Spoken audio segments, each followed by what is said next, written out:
আসসালামু আলাইকুম রহমতুল্লাহ বারকাত। হ্যালো দর্শক বিন্দু, ইনশাল্লাহ এই পর্বে আমরা আলোচনা করব রোজা ভঙ্গের কারণসমূহ। এক ভাই প্রশ্ন করেছেন কি কি কারণে রোজা ভেঙে যায় এবং কি কি কারণে রোজা না রাখা জায়েজ আছে।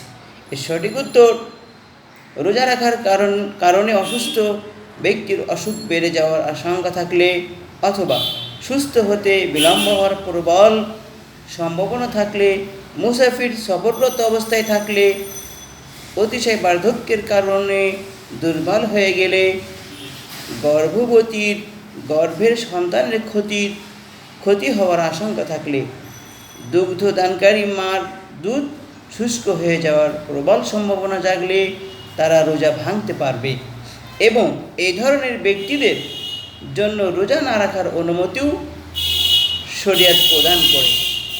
দলিল প্রমাণ ফতোয়া আলমগীরি 1 নম্বর খণ্ডে 206 নম্বর পৃষ্ঠা, ফতোয়া দারুল উলুম 6 নম্বর খণ্ডে 463 নম্বর পৃষ্ঠা। অনুরূপভাবে আরেক ভাই প্রশ্ন করেছেন, রোজারত অবস্থায় যদি বমি হয়ে যায় তবে রোজা কি নষ্ট হয়ে যাবে? সঠিক উত্তর, অনিচ্ছাকৃত বমি হলে রোজার ক্ষতি হবে না, তবে ইচ্ছাকৃতভাবে মুখ ভরে বমি করলে রোজা ভেঙে যাবে। দলিল প্রমাণ উদ্ধৃতি ফতোয়া আলমগীরি 1 নম্বর খণ্ডে 204 নম্বর পৃষ্ঠা, ফতোয়া স্বামী 2 নম্বর খণ্ডে 121 নম্বর পৃষ্ঠা, আসারুল ফতোয়া 4 নম্বর খণ্ডে 433 নম্বর পৃষ্ঠা। আল্লাহ তাআলা আমাদের এই সঠিক মাসলা মাসাইলের উপরে আমল করার তৌফিক দান করেন। ওয়া আখিরু দাওয়ানা আলহামদুলিল্লাহি রাব্বিল আলামিন।